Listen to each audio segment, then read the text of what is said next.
operations that are stopping people moving. But it seems as if there's a lot of chaos and panic in Gaza right now.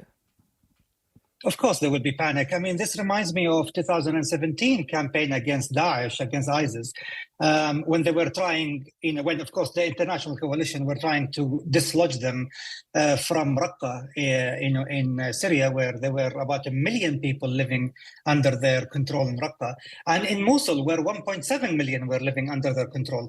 So the push towards both Raqqa and Mosul was bloody, and it took months of street fighting, and it cost tens of thousands of civilians. I mean, in total, I think between Mosul and Raqqa, there were 25,000 fatalities, not to mention the other tens of thousands of wounded and the hundreds of thousands of displaced.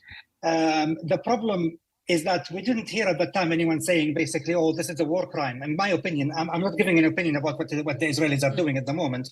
I do not condone collective punishment. Let me be clear about that. I'm just talking about the fact that when you are faced with a very hard choice, how to dislodge a well-embedded terror organization within a tight-knit population, how do you do that? Then you have very limited choices, and the best of them is unthinkable, even to begin with. And so you have to push the population, you have to push them in order to go to start, dismantling the tunnel network, where they're hiding, where they're planning their attacks, where they're storing their missiles.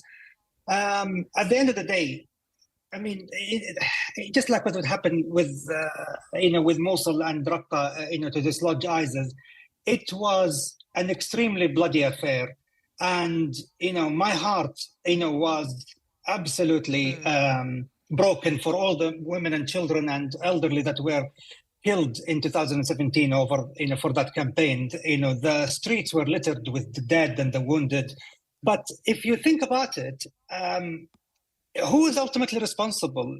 And I remember I used to tell myself that the ultimately responsible party here was ISIS.